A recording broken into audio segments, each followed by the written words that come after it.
Saya akan menjelaskan definisi manajemen perubahan.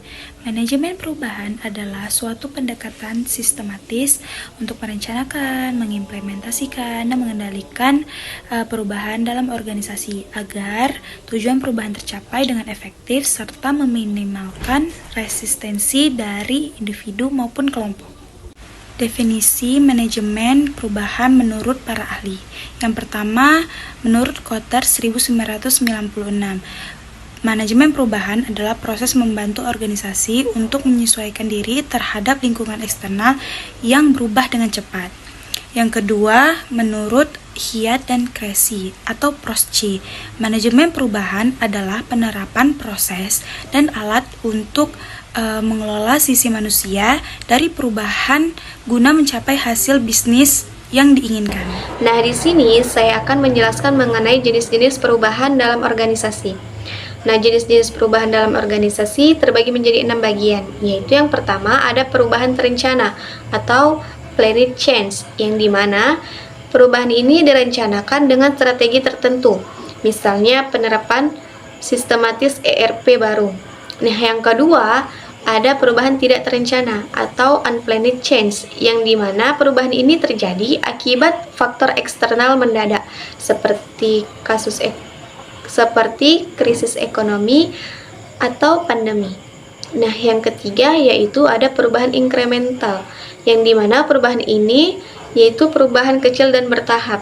Nah, yang keempat ada perubahan transformasional, yang dimana perubahan besar yang mengubah struktur, budaya, dan strategi organisasi secara menyeluruh. Nah, yang kelima yaitu ada perubahan proaktif, yang dimana dilakukan untuk mengantisipasi perubahan lingkungan. Nah, yang keenam yaitu ada perubahan reaktif, yang dimana perubahan ini dilakukan sebagai respons terhadap masalah yang terjadi dalam faktor eksternal. Di sini saya akan menjelaskan tentang tingkat perubahan dalam organisasi. Yang pertama ada tingkat individu.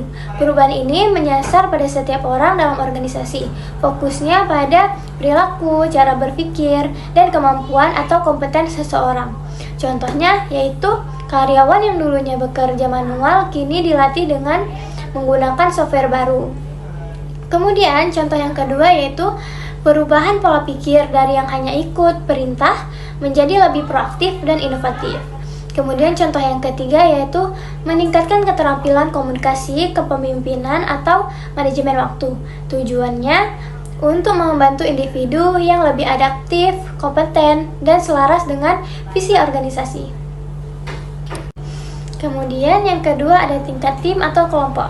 Perubahan ini terjadi pada kelompok kerja seperti tim proyek, divisi, atau departemen. Fokusnya pada kerja sama antar anggota, komunikasi, dan struktur tim. Contohnya yaitu merombak struktur tim agar lebih kolaboratif, misalnya dari hierarki kaku ke struktur matriks. Kemudian contoh yang kedua yaitu meningkatkan komunikasi dan kepercayaan antar anggota tim. Kemudian contoh yang ketiga yaitu pembentukan tim lintas fungsi atau cross-fungsional tim untuk efisiensi kerja. Tujuannya untuk meningkatkan kinerja tim melalui sinergi, koordinasi, dan kerjasama yang lebih baik. Kemudian yang ketiga ada tingkat organisasi. Perubahan ini berskala besar dan menyentuh keseluruhan organisasi.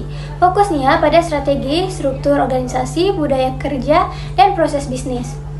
Contohnya restrukturisasi organisasi, misalnya penggabungan departemen atau pengurangan birokrasi. Contoh yang kedua ada perubahan strategi bisnis untuk memasuki pasar baru. Kemudian contoh yang ketiga ada transformasi digital secara menyeluruh. Contoh yang keempat yaitu perubahan budaya kerja dari tradisional ke budaya inovatif dan agile. Tujuannya yaitu untuk menyesuaikan organisasi dengan tantangan eksternal, meningkatkan daya saing, dan menciptakan nilai jangka panjang. Oke, di sini saya akan menjelaskan menjelaskan tentang proses manajemen perubahan dengan menggunakan model ADKAR yang dikembangkan oleh Prosky.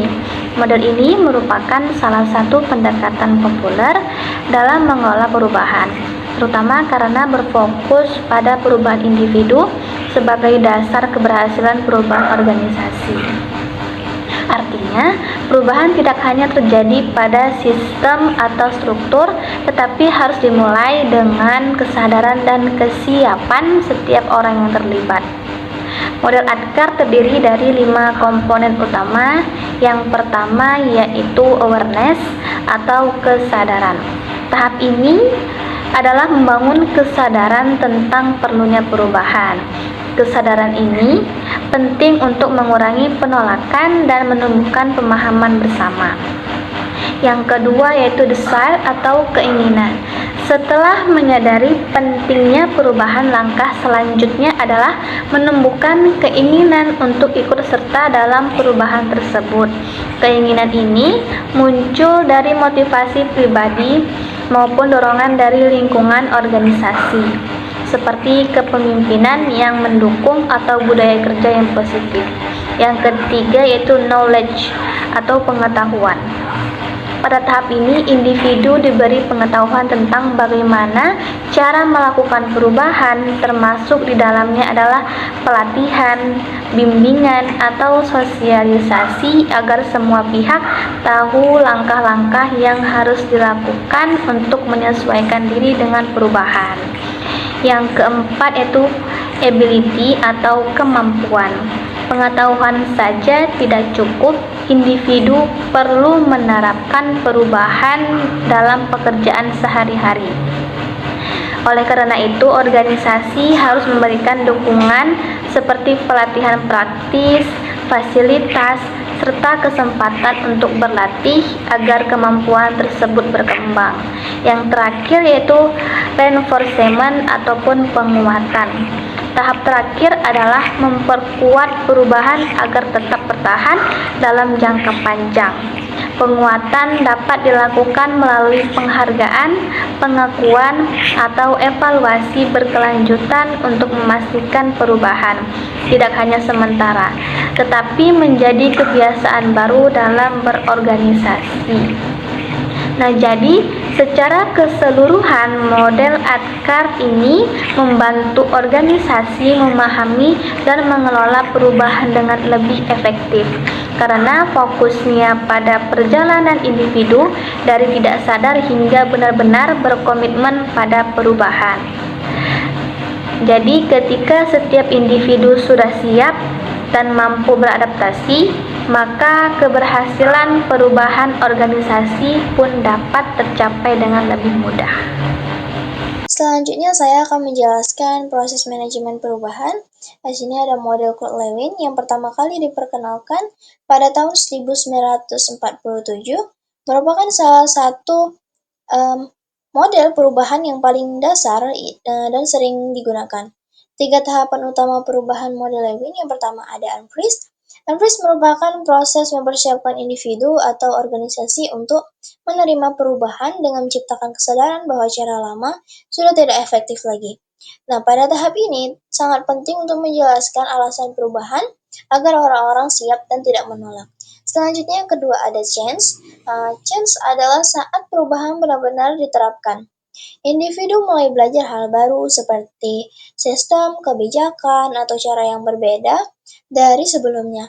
Dukungan, pelatihan, dan komunikasi yang baik itu sangat dibutuhkan agar proses perubahan berjalan lancar.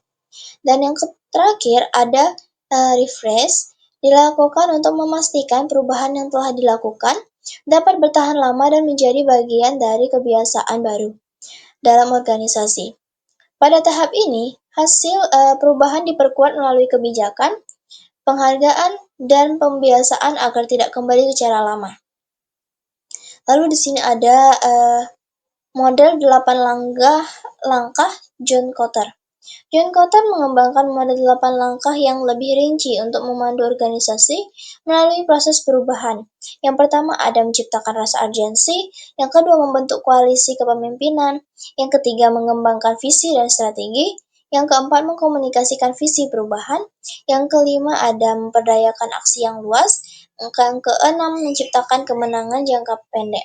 Dan yang ketujuh, ada menjaga momentum perubahan. Dan terakhir, menginstal perubahan ke dalam budaya organisasi. Baik, di sini saya akan menjelaskan tentang tantangan dalam manajemen perubahan yang terdiri dari 5 poin. Yang pertama itu ada resistensi terhadap perubahan, yaitu banyak orang yang merasa nyaman dengan kondisi lama, sehingga menolak perubahan karena takut kehilangan peran atau cara kerja yang sudah terbiasa. Yang kedua itu ada kurangnya komunikasi yang efektif karena ketidakjelasan informasi akan muncul kebingungan bahkan rumor yang bisa menghambat proses perubahan. Dan yang ketiga ada kepemimpinan yang tidak konsisten. Tanpa dukungan penuh dari pemimpin, karyawan akan ragu untuk mengikuti arah perubahan. Dan yang keempat itu ada kurangnya pelatih dan dukungan. Karyawan membutuhkan bakat, keterampilan, dan bantuan agar mampu beradaptasi dengan sistem yang baru.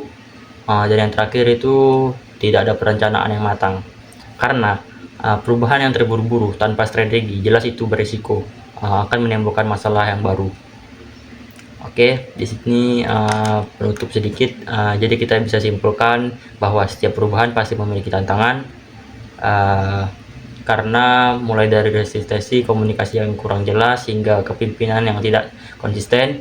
Namun dengan perencanaan yang matang dan dukungan yang tepat, tantangan ini bisa diatasi sehingga perubahan dapat berjalan lebih efektif. Sekian dari saya, terima kasih.